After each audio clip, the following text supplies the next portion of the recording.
días. Buenos días. Ánimo. Ánimo, ánimo, ánimo.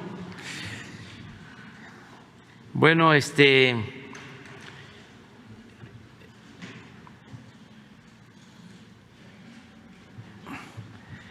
vamos a pasar un video, un saludo breve de Katia Echazarreta, primera astronauta mexicana en viajar al espacio exterior. A ver si... Señor presidente Andrés Manuel López Obrador, yo soy Katia Echazarreta y el mes pasado me convertí en la primera mujer mexicana en el espacio. Para mí fue una experiencia inolvidable. La verdad es que el planeta se ve increíblemente hermoso desde el espacio, pero lo más bonito para mí fue que pude dedicarle este vuelo a mi país, a mi amado y hermoso México. Yo nací en Guadalajara, Jalisco. Toda mi familia está en México, así que están muy orgullosos y quería darle muchas gracias a usted por todo su trabajo que ha hecho y espero poder conocerlo algún día pronto. Gracias. Bueno, va a estar con nosotros, viene a México en agosto, sí, y la vamos a recibir desde luego, y nos da mucho gusto porque es mexicana y hija de mexicanos migrantes, con todo el esfuerzo que significa para una mexicana salir adelante en Estados Unidos y llegar a destacar como ella lo ha hecho. Katia, y le mandamos pues nuestra felicitación, nuestro reconocimiento. Todos los mexicanos estoy seguro que coinciden en eso. Bueno, pues vamos a contestar preguntas porque no vamos a tardar mucho. Ahora tengo que salir, vamos a gira este fin de semana. Vamos a supervisar las plantas de fertilizantes, vamos a estar en Baja California Sur, vamos a estar en Lázaro Cárdenas, Michoacán, en Poza Rica, en Cozoleacaque, en Minatitlán y en Coatzacoalcos. Y también en Veracruz, Puerto. Vamos a inaugurar la planta de Nestlé el sábado, mañana. Es el único acto, pues vamos a decir público, que van a estar los medios, porque toda la gira es para supervisar obras, para ver plantas.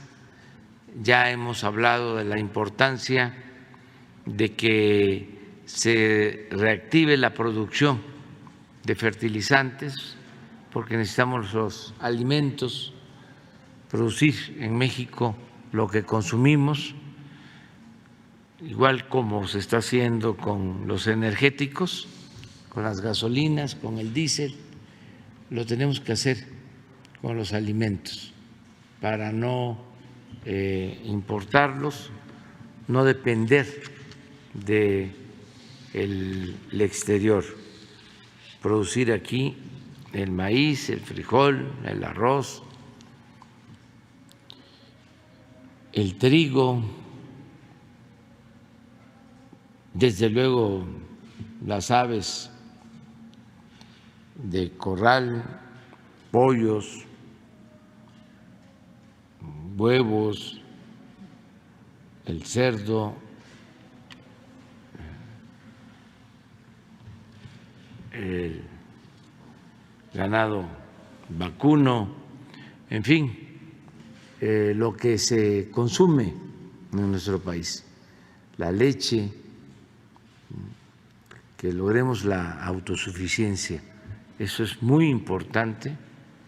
Ya hemos hablado de lo equívoco de la política neoliberal, que pensaban que en un mundo globalizado no había necesidad de ser autosuficientes, porque se podía comprar en el extranjero lo que se necesitara, y ahora la amarga realidad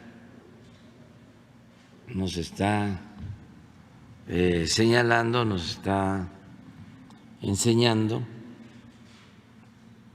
de que no es esa la mejor estrategia.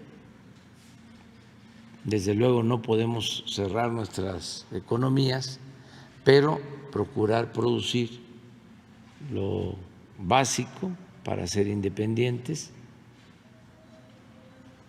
y poder mantener comercio en lo que tengamos de excedentes y en otras mercancías no básicas, porque depender de las gasolinas, por ejemplo, imagínense, una economía que depende de energéticos del extranjero, o un pueblo que depende de alimentos que se adquieren en el extranjero, en épocas de crisis, en épocas de confrontaciones bélicas. ¿Cómo se adquieren esos alimentos, esos energéticos? Además, nosotros tenemos potencial para producir lo que consumimos. Es importante que sepamos que estamos comprando en China 100,000 millones de dólares al año.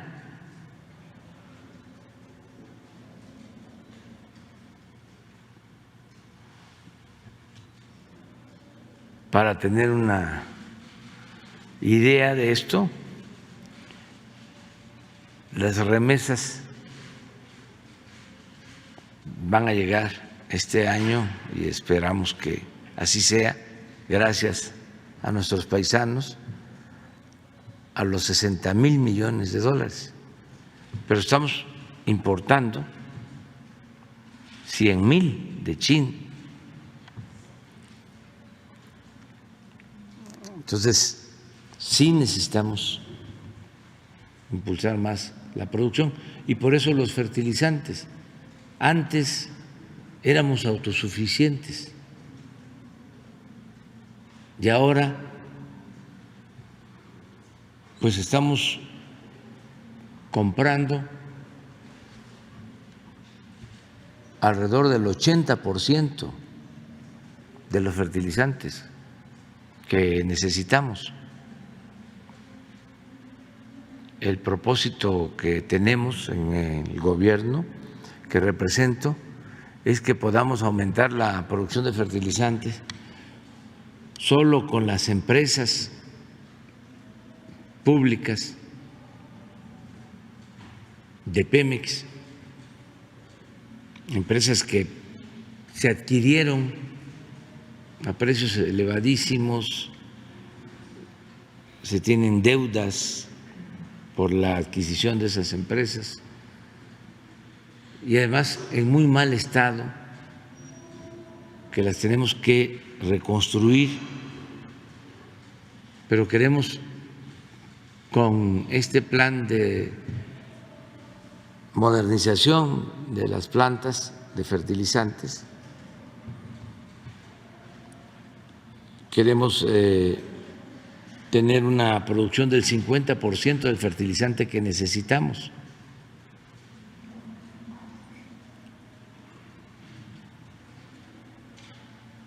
Y se está haciendo una promoción para que empresas privadas tengan posibilidad de establecer empresas en México, que lo que produzcan nuestras plantas se entregue a productores del campo con menos recursos, productores pobres, como lo estamos haciendo en Guerrero, que se entregan los fertilizantes de manera gratuita a todos los productores, y ya este mismo programa se amplía a Chiapas, a Oaxaca, a Zacatecas, a Durango, a Nayarit, al Estado de México, a Morelos, a Puebla, Tlaxcala,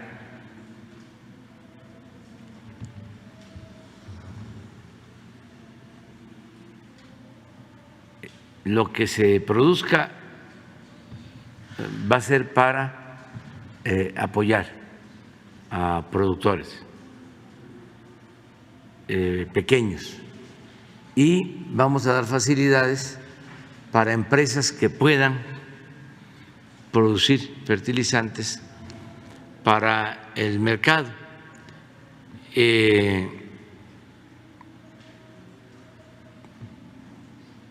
Tenemos posibilidad de producir materia prima porque contamos con gas suficiente y se puede producir urea, y hay condiciones para eso.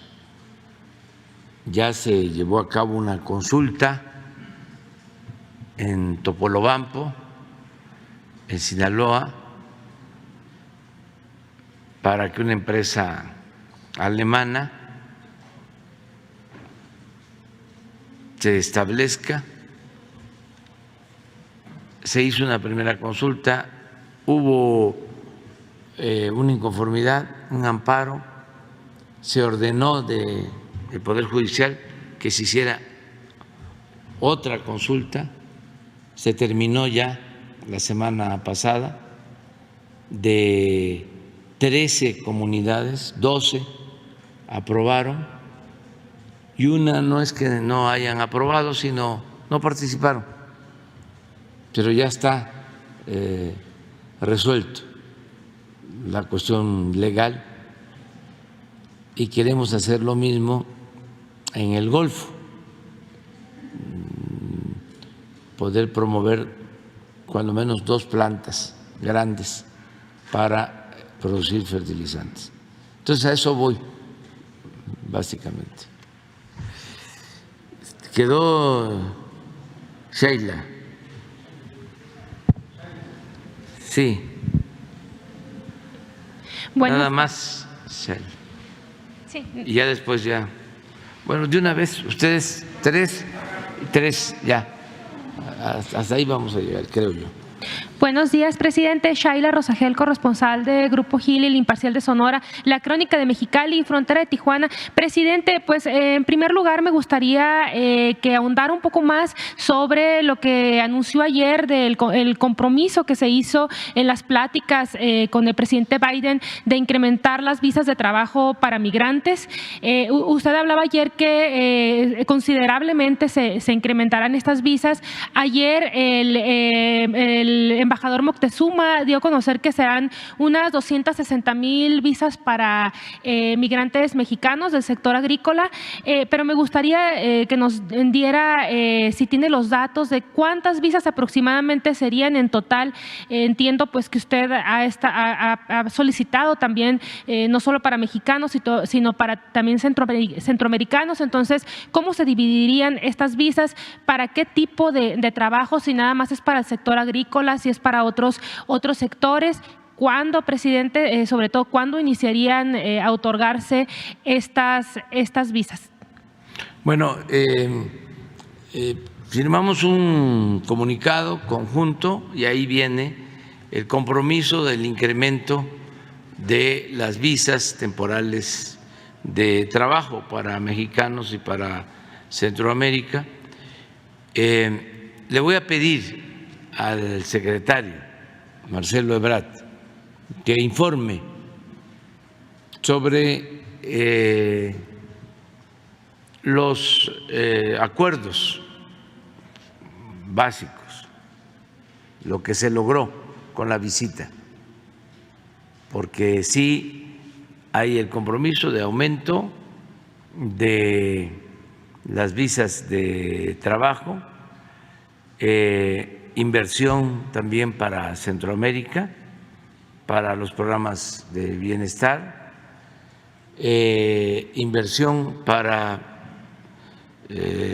agilizar trámites fronterizos, el compromiso de inversión, esto más que nada con el sector privado de Estados Unidos.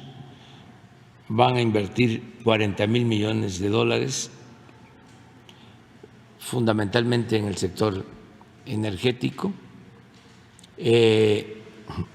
Nos van a vender a precios justos fertilizante que necesitamos, como lo hemos estado hablando, y nos van a vender leche para las lecherías Liconza, que están en las colonias populares de muchas ciudades del país. Entonces, son varios acuerdos los que se tomaron y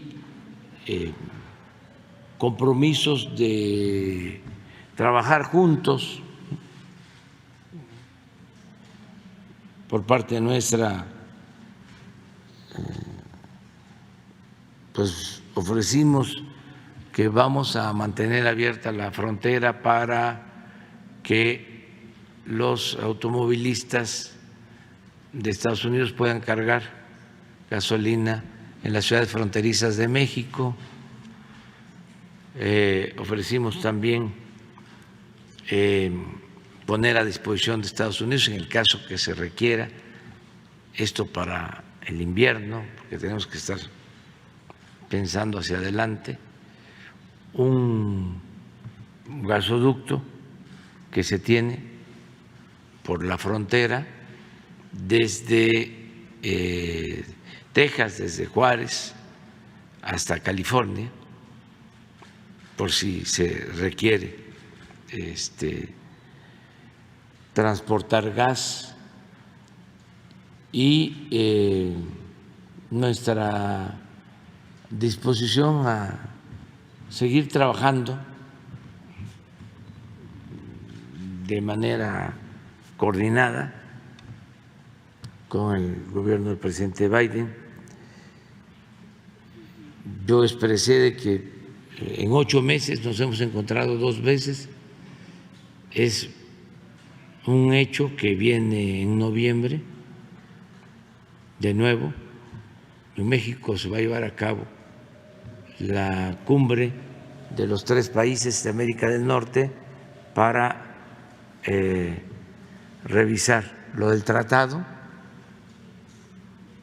Además, en noviembre se cumplen 200 años de nuestras relaciones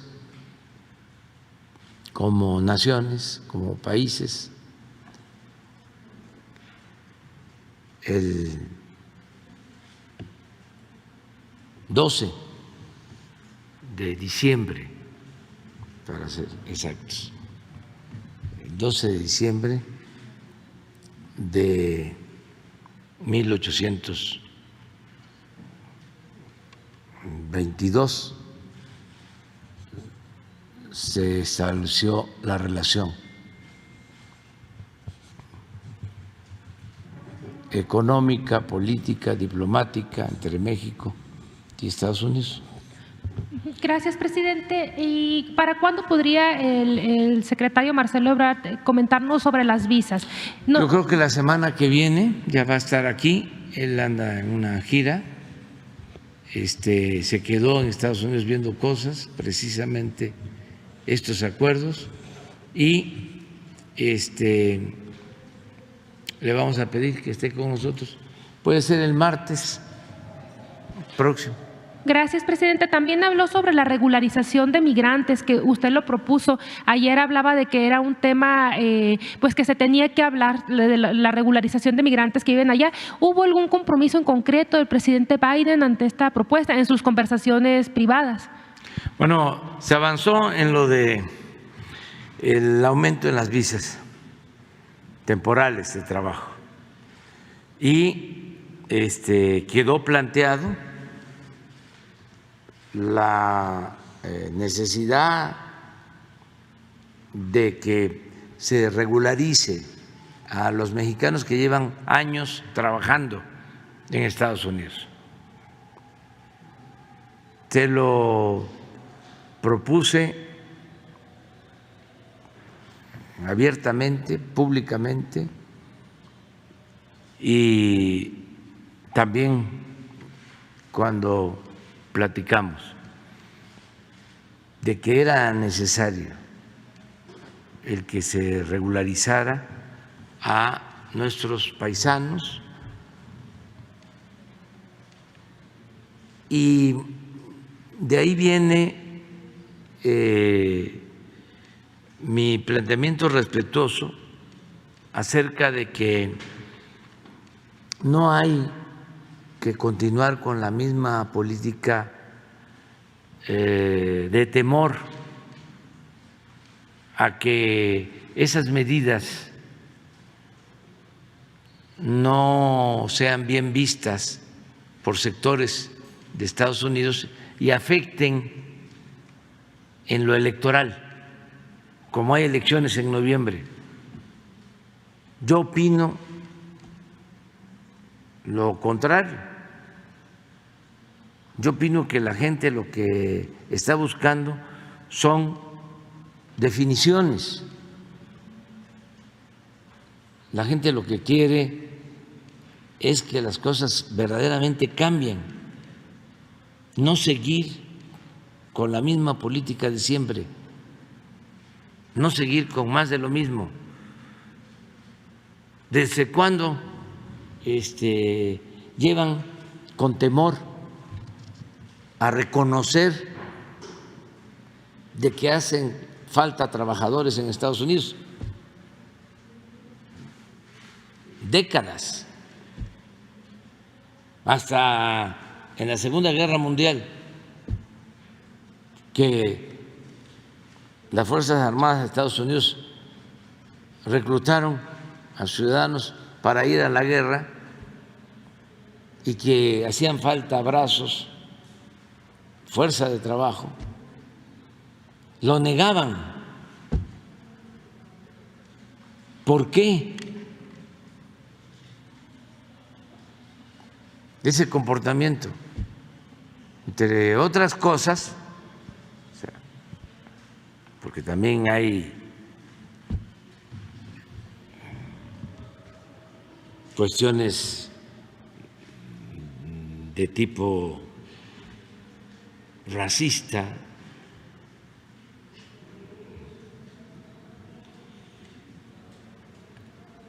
pero también el tener un trabajador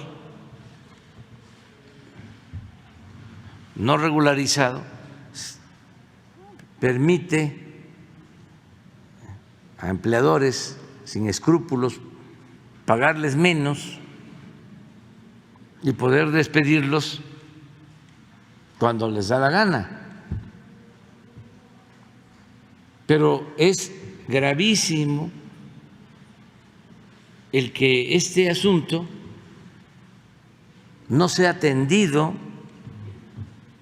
por los gobiernos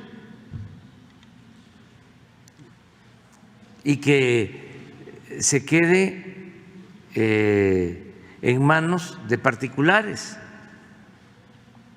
De ahí viene lo de el tráfico de personas y la violación de derechos humanos y todo lo que padecemos. ¿Por qué no regularizamos esta situación y lo atendemos entre gobiernos para proteger al migrante. Además, aceptamos de que hace falta fuerza de trabajo. En Estados Unidos no hay suficiente mano de obra. Me decía un amigo que fue a un restaurante y estaban 3 mesas ocupadas y el resto vacías. Y llegaron y les dijeron, no hay servicio. Pero ¿cómo si están las mesas vacías? No tenemos trabajadores en la cocina y no tenemos trabajadores para atender las mesas. Un día antes de que nos viniéramos, hubo una tormenta en Washington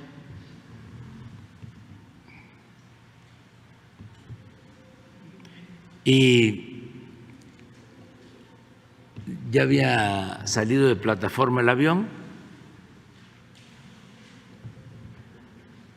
a las 5 de la tarde y los estuvieron dentro del avión a los pasajeros. El caso es que hasta las 9 de la noche les dijeron que no iban a salir o que iban a esperar en una sala.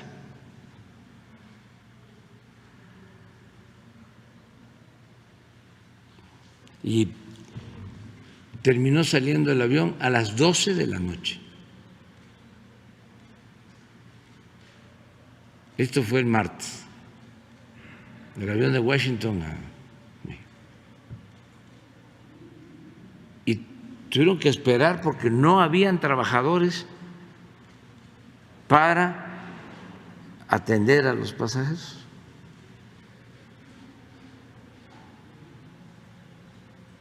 Imagínense que eso pasa aquí, en el Felipe Ángeles, el Reforma y el Universal y todos, y 8 columnas. Bueno, pero regresando al tema, es que falta fuerza de trabajo.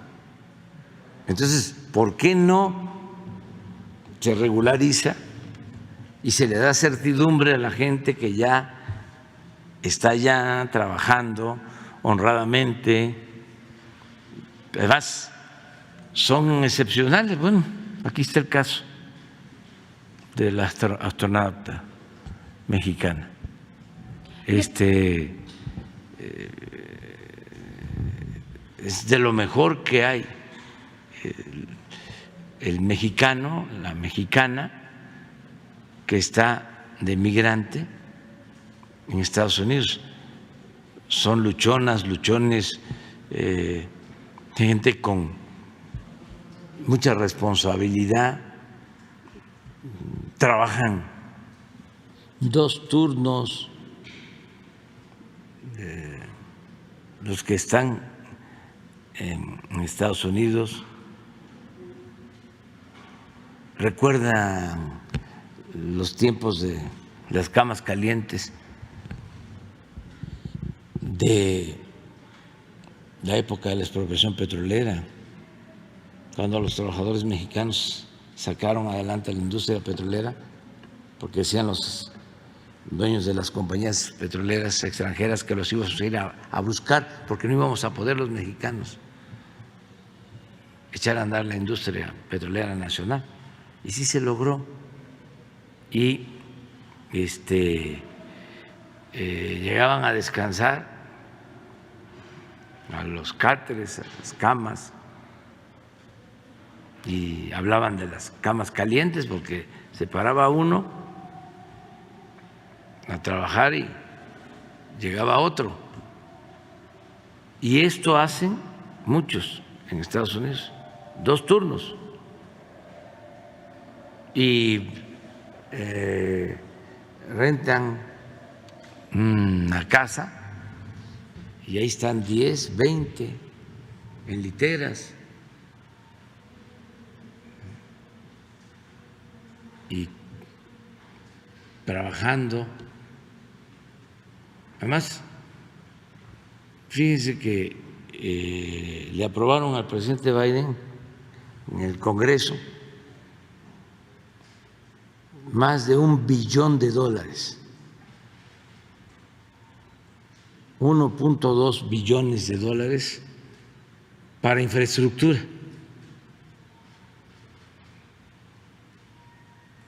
Claro, eso fue el año pasado, todavía no ejercen recursos, pero suponiendo que ya empiecen, porque estamos hablando de construcción o ampliación de puertos, ferrocarriles, carreteras, obra pública, infraestructura. ¿Con qué mano de obra van a llevar a cabo ese plan de infraestructura?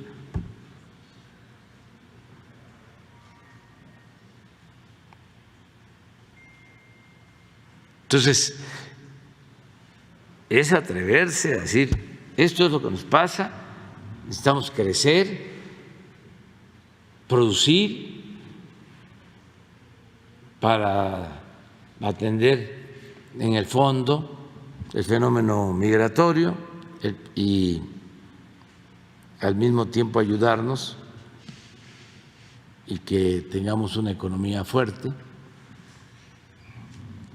Gracias, presidente. Ya en un segundo y último tema, preguntarle, Sonora salió entre los 3 estados que tienen el 100% de sus municipios en sequía, junto con Baja California y Aguascalientes.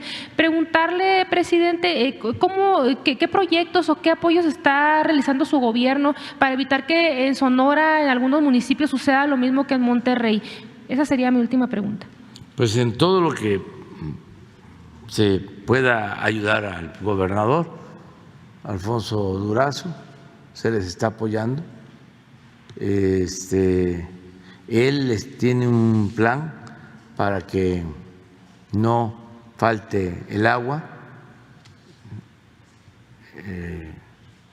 Han hecho obras, está pendiente para que no escasee el agua en Hermosillo, sobre todo. Han hecho obras en la presa, en el Novillo, para tener más profundidad en el bombeo y llevar más agua a Hermosillo. Ya ha estado en eso y nosotros estamos ayudando. Eso es lo que puedo comentar.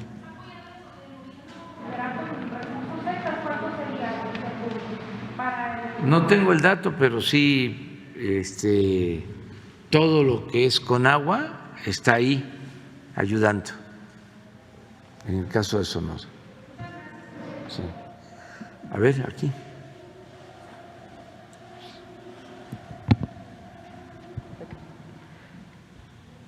Buenos días, presidente, compañeros. Beatriz Contreras Castillo, de la revista Polemón. El día de ayer lo visitó el líder social Jean-Luc Mélenchon de Francia, y él y también el presidente Maduro hicieron unas declaraciones en las que coinciden, porque ambos piensan que usted no solo representa a México, sino a toda América Latina. Incluso el activista Jean-Luc Mélenchon nos dijo ayer en la conferencia de prensa que usted es un verdadero líder de toda América Latina. ¿Qué piensa de estas declaraciones de ambos personajes? Pues que les agradezco mucho a los dos sus comentarios. hay muy buenos dirigentes en América Latina, a personajes que yo veo con mucho respeto. Es el caso de Alberto Fernández, presidente de Argentina. Es una persona con convicciones, honesto, muy preparado, con oficio político, y ya dije, con convicciones, con dimensión social. El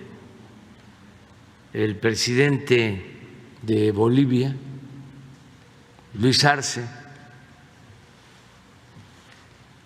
de primera, fue el secretario de Finanzas de Evo Morales. Esto no lo sabe la gente porque los medios están controlados por el conservadurismo. No todos, ¿no? Pero la mayoría, sobre todo los medios electrónicos convencionales. Pero durante el tiempo que Evo fue presidente y Luis Arce el encargado de Hacienda, Bolivia fue el país con más crecimiento económico en América.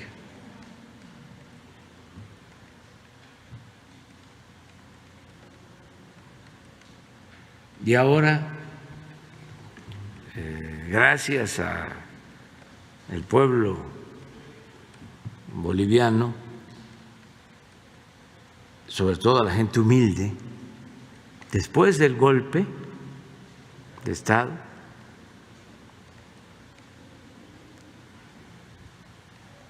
se celebraron elecciones y volvió a ganar el movimiento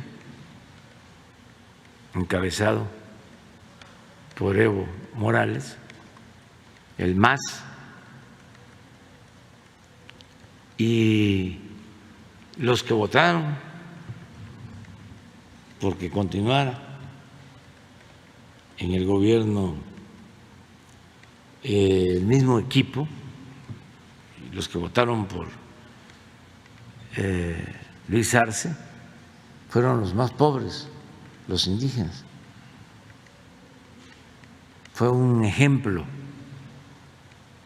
porque los conservadores siempre sostienen que el pueblo no agradece. Hay hasta dichos, ¿no? El que se mete a redentor termina crucificado.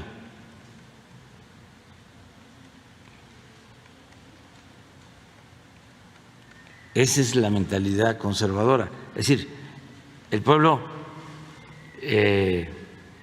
no agradece y no hay que tomarlo en cuenta. Por lo mismo, preocúpate por ti, pero tú preocúpate por los tuyos. No te preocupes por los demás. ¿Cómo vas a estar pensando en el pueblo? ¿Cómo vas a estar pensando en los pobres?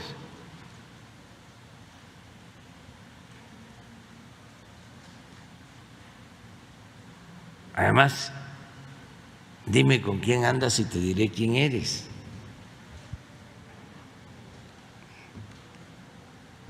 Pues todo eso es falso. Y se demostró en Bolivia. Se dio el golpe, se evitó la violencia, se quedaron callados, la mayoría, de la gente humilde, de la gente pobre, de los indígenas. Y cuando pensaron los conservadores, golpistas, antidemocráticos, racistas, de que ya habían dominado con la campaña mediática en contra de Evo y de todo lo que representaba, llamaron a elección. ¿Y cuál fue el resultado? Ganó el movimiento y ganaron los pobres, la gente humilde, y ahí se demuestra de que no se puede transformar un pueblo si no se cuenta con el respaldo de la gente. Para llevar a cabo una transformación se necesita tener el respaldo de la gente. En México tuvimos la experiencia que nos dolió mucho, porque no hay que olvidar,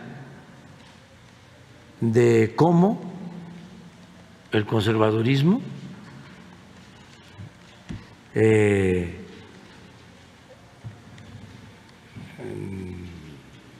derrotó y asesinó al presidente Madero, derrotó al movimiento democrático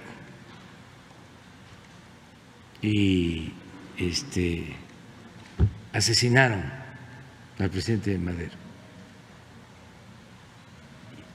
Y cuando dan el golpe, el presidente Madero está prácticamente solo, porque es un hombre bueno, y pensaba que solo bastaba con la libertad, garantizar a todos la libertad, y que la gente iba a defender la libertad, iba a defender la democracia frente a una pandilla de rufianes. Y pudo hacer una alianza popular con Zapata, con el movimiento campesino, y no se logró. Al contrario, se distanciaron y él se quedó solo y tuvo que apoyarse cuando se produce la inestabilidad política auspiciada por el mismo conservadurismo. Se tiene que apoyar en los militares porfiristas, que son los que lo traicionan y lo asesinan. Entonces, ¿cuál es la lección?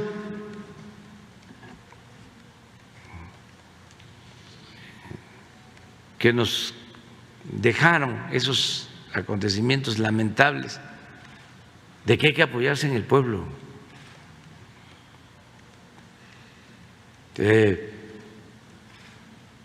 Porque el pueblo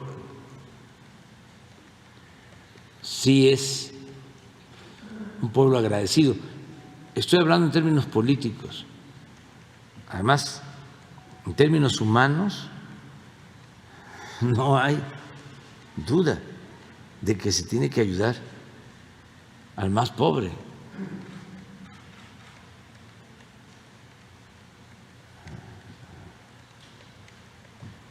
Nada humano nos debe ser ajeno. Eso está en la Biblia, está en el fundamento de todas las religiones. Primero los pobres. Del que se le endurece el corazón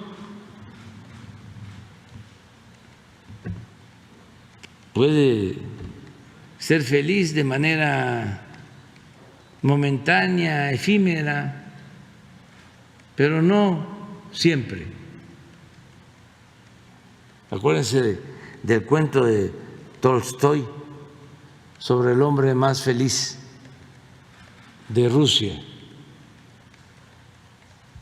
Estaba enfermo el zar, grave, y van médicos de toda Rusia, facultativos, curanderos, a verlo para salvarlo, y llegan a la conclusión de que podía salvarse si le ponían la camisa del hombre más pobre de Rusia y se ordena ir en busca del hombre más pobre de Rusia. Más que nada el hombre más feliz de Rusia, que con la camisa del hombre más feliz de Rusia se salvaba el zar. Y van a buscarlo y encuentran un científico de eminencia, y era un hombre muy culto, muy importante, pero no era feliz. Y luego encuentran un comerciante igual, exitoso, pero no era feliz. Y en el campo encuentran a un agricultor, a un campesino, y llegan a la conclusión de que ese era el hombre más feliz de Rusia. Y le preguntaron que por qué era feliz. Es porque estoy bien conmigo mismo, estoy bien con mi conciencia, el Creador, y estoy bien con el prójimo. Entonces, el consenso es: este es el hombre más feliz de Rusia. Vamos a que se le ponga su camisa al zar para salvarlo. Pero resulta que el hombre más feliz de Rusia no tenía camisa.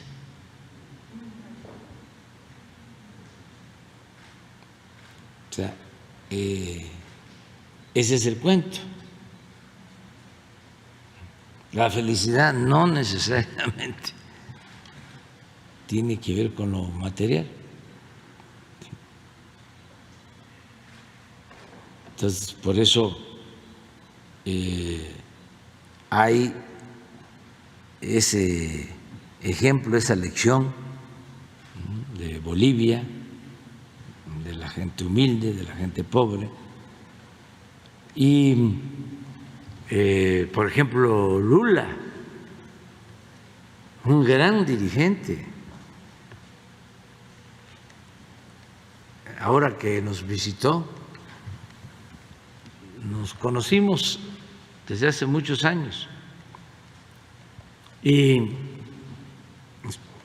cuando estuvo en el gobierno era tan importante que contó con el apoyo hasta de los grandes empresarios, banqueros. Sin embargo,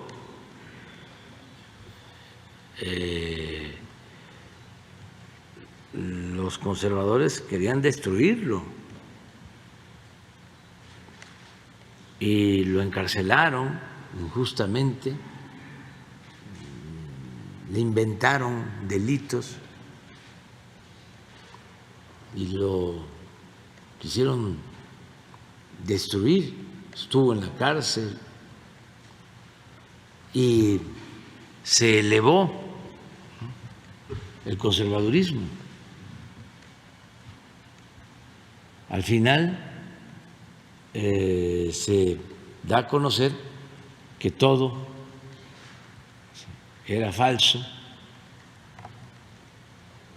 Ahora está en libertad, viene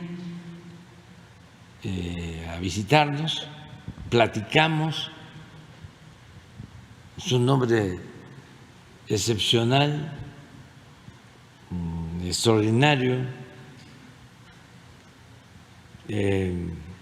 fraterno, además vigoroso. No tiene nada que ver lo de la edad, porque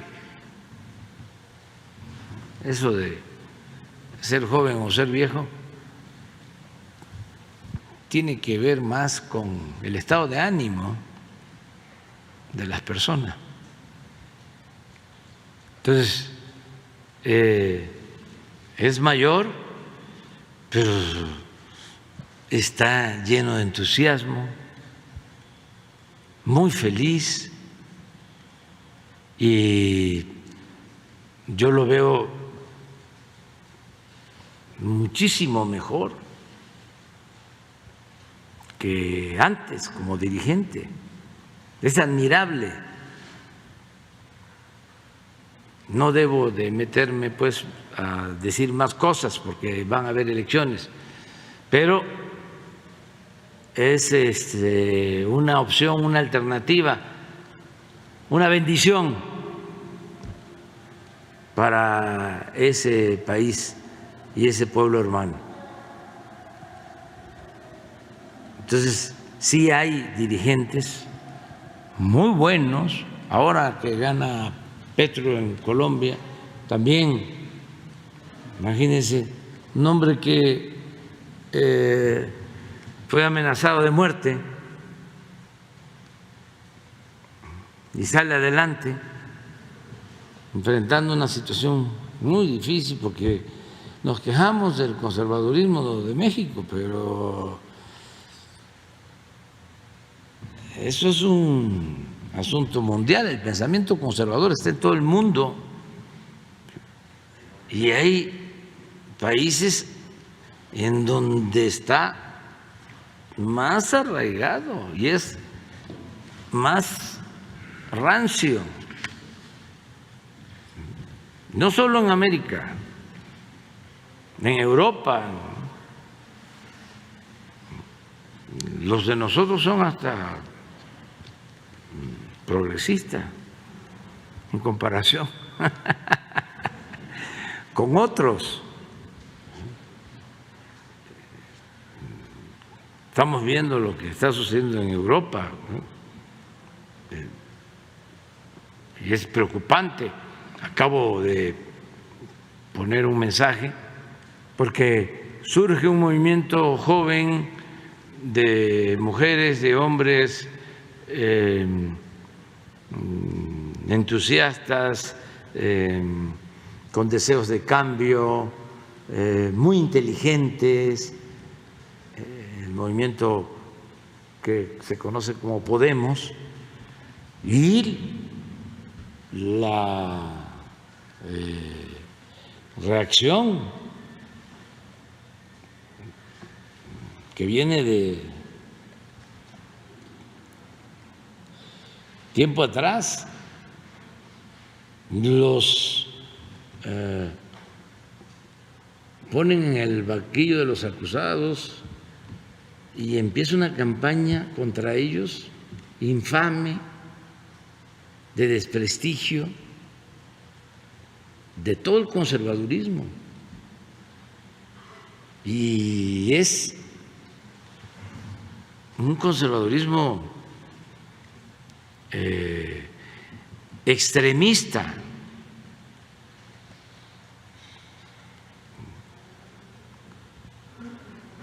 muy intolerante, de lo peor. de lo peor. Y ahora se está conociendo de que le inventaron a los dirigentes acusaciones.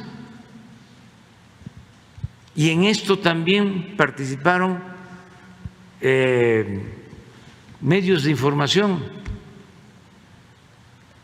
y conductores famosos de radio, de televisión, algo que ya conocemos en México, pues, pero lo aplican en todos lados. Es la calumnia como política de medios de comunicación, la máxima de que la calumnia cuando no mancha tizna, porque incluso uno de estos periodistas que contribuyó en el invento o en la fabricación de todos estos delitos a los dirigentes de Podemos dijo: es muy burdo esto, lo que voy a decir o lo que voy a transmitir, pero lo voy a hacer a sabiendas, pues, de que creo que era la existencia de una cuenta bancaria. Esto no se sostiene, no tiene fortaleza, sin embargo, lo voy a lanzar. Entonces, en América hay ahora un despertar de conciencias en toda América y muy buenos dirigentes. Esto ayuda porque al mismo tiempo se están enfrentando calamidades como la pandemia, los efectos de la guerra y todas las crisis afectan más a la gente humilde, a la gente pobre, si los gobiernos están en manos de gobernantes o de autoridades sensibles, humanas. Los efectos nocivos de las crisis se pueden atemperar, no pueden ser tan severos. Por ejemplo, una inflación afecta a todos, desde luego, pero el que tiene más ingresos se defiende, no va a dejar de comer, pero un pobre, si hay carestía, si aumenta el precio de la tortilla, el precio del huevo, el precio del pollo, deja de comer o come menos, o come lo mismo pero no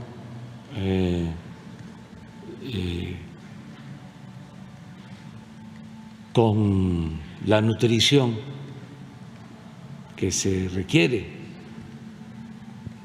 o sea, más carbohidrato, menos proteínas.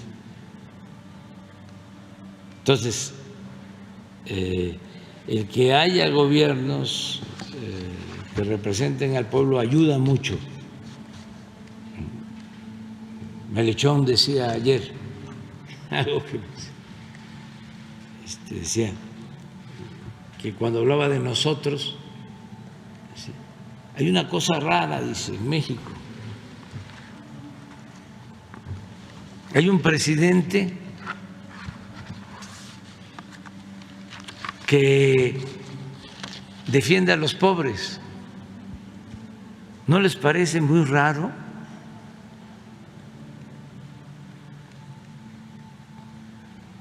Porque porque los presidentes se ocupan de defender a los potentados.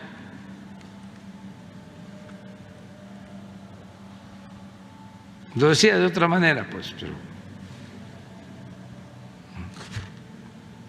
hay que defender a los pobres por el bien de todos. Cuando usamos eso como campaña, como lema de campaña, esa frase se malinterpretó, pero es por el bien de todos, primero los pobres. ¿Qué significa esto? ¿Qué es el bien de todos? Bueno, si atendemos a los pobres, vamos a estar más tranquilos, vamos a poder vivir libres de miedos, de temores, pero lo más importante, vamos a estar muy bien con nuestra conciencia, nos vamos a sentir muy felices.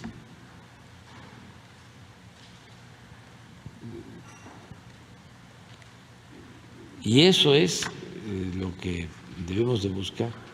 Ya me voy porque si no me va a dejar el avión. Policías hayan armado a niños en Guanajuato.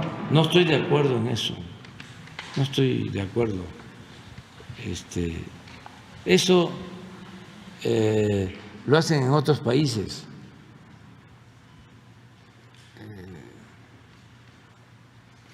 Nosotros no debemos de copiar eso.